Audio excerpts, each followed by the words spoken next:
Bismillahirrahmanirrahim. Assalamualaikum warahmatullahi wabarakatuh.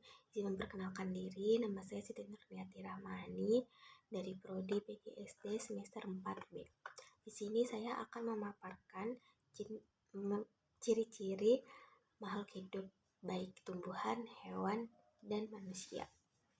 Secara umum, makhluk hidup adalah suatu jenis organisme yang dapat kita jumpai dengan mudah. Seperti contoh, kita sebagai manusia, tumbuhan, dan bahkan hewan. Dapat kita ketahui bersama bahwa ada 7 ciri-ciri makhluk hidup yang dapat kita lihat secara umum sehari-hari. Yang pertama adalah bernafas, yang kedua membutuhkan makanan, yang ketiga bergerak, yang keempat tumbuh dan berkembang, yang kelima berkembang biak, yang keenam peka terhadap rangsang, yang ketujuh menyesuaikan diri pada lingkungan, dan yang terakhir berekspresi atau mengeluarkan zat sisa. Nah, kira-kira makhluk hidup jenis apa aja sih yang dapat bernafas? Seperti yang kita ketahui, makhluk hidup secara umum yang dapat bernafas adalah manusia dan hewan. Dan proses bernafas itu adalah suatu proses ketika kita menghirup udara, mencerna oksigen yang ada pada udara, lalu mengeluarkannya sebagai zat karbon dioksida. Yang kedua adalah memerlukan makan dan minum.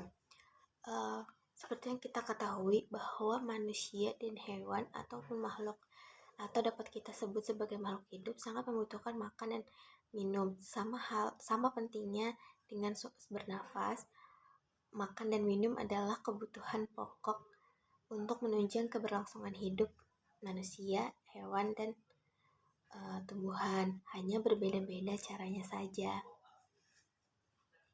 Selanjutnya, bergerak. Seperti kita ketahui bahwa makhluk hidup dapat bergerak. Salah satunya adalah seperti hewan dan manusia. Kemudian tumbuh dan berkembang. Seluruh makhluk hidup pasti akan mengalami suatu proses tumbuh dan berkembang, yang mana tumbuh ini adalah suatu proses pembesaran atau perbanyak kuantitas, sedangkan berkembang itu adalah berkembangnya atau bertumbuhnya apa yang berada dalam diri manusia dan hewan tersebut atau diri si makhluk hidup ini. Kalau kita dapat contohkan pada manusia, tumbuh itu ketika kita bertambah berat badan dan tinggi badan, sedangkan berkembang adalah ketika kita memiliki banyak kemampuan, seperti yang tadinya belum mengetahui hal A kemudian menjadi mengetahui hal B gitu. Hanya mengetahui hal A kemudian meningkat ke B, C, dan seterusnya. Selanjutnya adalah peka terhadap rangsang. Nah, peka terhadap rangsang ini adalah suatu kemampuan bagi makhluk hidup untuk dapat menanggapi rangsangan yang ada pada lingkungannya. Contohnya, ketika manusia, kalau kita ada teman kita yang sedang melamun, lalu kita mengeprokkan tangan di dekatnya, pasti dia akan terkejut atau kaget. Nah, itu adalah suatu bentuk manusia sebagai makhluk hidup peka terhadap rangsangan. Binatang pun sama. Kemudian ada juga tumbuhan, contohnya adalah putri malu. Yang mana putri malu ini kalau misalkan kita ketika sedang memekar daunnya, kemudian kita sentuh, dia akan menguncup daunnya menjadi tertutup. Itu adalah bukti bahwa tumbuhan sebagai makhluk hidup merupakan salah satu yang bisa peka terhadap rangsang. Selanjutnya ada menyesuaikan diri pada lingkungan. Nah, menyesuaikan diri pada lingkungan ini seperti halnya kita manusia beradaptasi dengan lingkungan kita, dengan orang-orang di sekitar kita, kondisi atau cuaca di sekitar kita. Kalau misalkan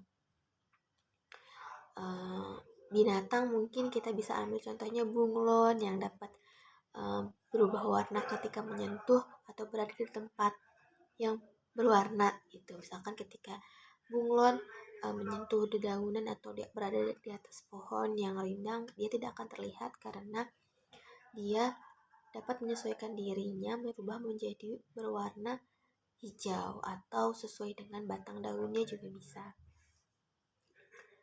Kemudian ada berekresi. Nah, berekresi ini ya berekresi dan mengeluarkan zat sisa, di mana ketika kita mengeluarkan kotoran atau keringat sebanyak biasanya umumnya terjadi pada manusia. Nah, mungkin yang terakhir adalah lewat tadi. Yang terakhir adalah berkembang biak, yang mana ini adalah suatu proses perbanyakan jenis atau jumlah dari spesies tersebut. Misalkan manusia ketika sudah menikah, mereka akan berhubungan suami istri dan kemudian memiliki anak. Itu adalah contoh berkembang biak. Kalau binatang pun sama, atau misalkan tumbuh-tumbuhan dengan cara dibantu dengan proses yang manusia lakukan, contohnya cetek, cangkok, dan lain-lain. Mungkin pembahasan yang dapat saya sampaikan hanya dapat seperti itu. Terima kasih. Assalamualaikum warahmatullahi wabarakatuh.